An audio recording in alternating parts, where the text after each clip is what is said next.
Terdengar jeritan pada tengah malam. Di luar turun hujan, guntur menggelegar, kilat menyambar-nyambar. Daun-daun pepohonan saling bersentuhan, membuat keributan bersama angin yang bertiup kencang, seperti penanda ada sesuatu yang tidak beres terjadi. Sulepret terjaga dari tidur. Di depannya seorang anak dengan bibir gemetar dan kaki gemetar duduk lemas di dekat pintu. Matanya memancarkan sorot ketakutan. Ada apa, Nak? Ada apa? Perempuan kecil itu tidak menjawab. Ia menundukkan kepala ke lantai, mengampitnya rapat-rapat dengan kedua kakinya. Sulepret mendekati dan menyentuhnya. Badannya basah, keringat bercucuran. Ada penjahat, Pak. Kegemparan masih melanda desa itu. Para warga tidak bisa tidur dengan tenang. Penjagaan di pos keamanan semakin diperketat. Aturan jam malam terus diberlakukan. Orang-orang asing yang mencurigakan ditanyai macam-macam. Sudah 1 bulan warga hidup dalam ketakutan. Desa dengan penduduk berjumlah 150 orang itu kian hari kian berkurang penghuninya. Anak-anak satu persatu hilang entah kemana. Semua berusia di bawah 6 tahun, belum sekolah. Salah satu ibu pernah melapor, matanya berkaca-kaca, pipinya basah, terseduh-seduh. "Pak, anak saya, Pak, anak saya," katanya pada Sulepret. Banjir tangisnya semakin deras. Kenapa, Bu? Anak saya belum pulang ke rumah, Pak. Dari kemarin sore. Sebagai salah satu petugas keamanan di desa itu dan karena mulai terbiasa dengan peristiwa itu, Sulepret mendengarnya dengan tenang. Ibu itu orang ke-10 yang terdata sebagai korban kehilangan. Tolong, Pak. Tolong temukan anak saya. Ibu itu tersungkur ke tanah. Dia menggenggam erat baju bermotif kotak-kotak dan celana pendek berwarna biru yang dipakai anak laki-lakinya ketika bermain keluar rumah sore kemarin. Pakaian itu dia temukan tergeletak di depan pintu rumahnya. Anakku, kemana kau, Nak? Suaranya lirih terdengar, pilu sekali. Tenang, Bu. Tenang. Kami pasti cari. Hanya itu yang bisa Sulepret katakan. Dalam kurun waktu 1 bulan, kabar yang sama terus terdengar di telinga Sulepret. Sudah 15 anak hilang.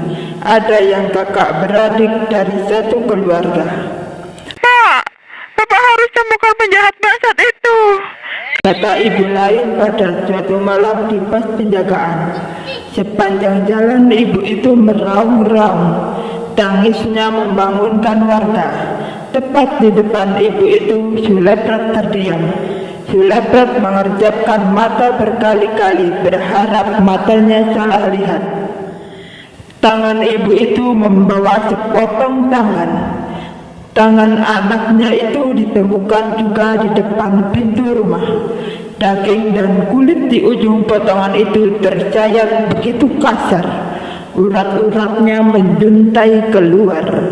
Tangan itu meneteskan darah. Sulepret terengah-engah. Sulepret tidak menyangka kejahatan itu semakin keji. Betapa teganya mereka menyerang anak kecil. Pak, Bapak harus cari pelakunya. Anak saya, Pak. Anak saya. Ibu itu tidak mampu melanjutkan bicaranya. Dia pingsan. Sebenarnya Suleprat bersama 10 orang warga penjaga desa sudah berkeliling setiap hari secara bergantian saat pagi, siang, bahkan tengah malam untuk menangkap penjahat biadab itu. Setiap orang ditanyai, hampir semua rumah warga digeledah. Tidak ditemukan sama sekali bukti mencurigakan yang menunjukkan tanda-tanda seorang pembunuh atau penculik anak. Sampai sekarang penjahat itu belum ditemukan. Suleprat hampir menyerah. Karena peristiwa itu semakin mengerikan, kepala desa mengumpulkan seluruh warga beserta anak-anak mereka di balai desa. Suatu siang saat matahari mulai terik-teriknya, kepala desa mengumumkan peringatan. Bila ada orang tidak dikenal, jangan mau diajak kemana-mana. Kalau ada orang asing beri makanan, tolak mentah-mentah. Jangan pergi malam-malam. Bapak ibu harus jaga anaknya. Jangan biarkan main sendirian. Kalau perlu terus diawasi meskipun bersama teman. Begitu perintah kepala desa. Suleprat sebenarnya menaruh curiga pada Surimin.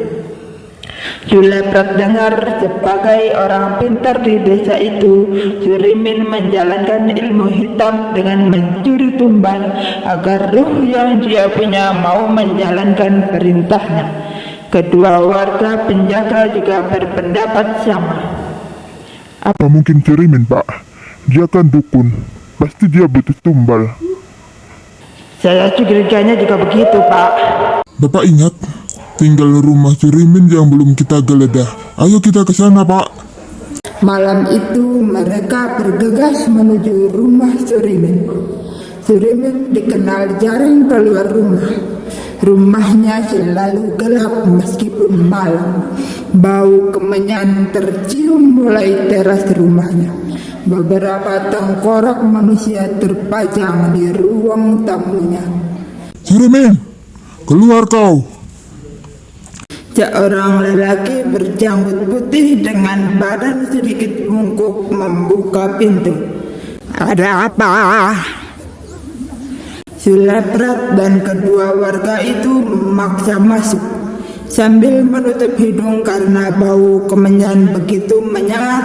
Mereka mengobrak-abrik rumah Surimin dari ruang tamu, ruang tengah hingga kamar belakang, semua digeledah.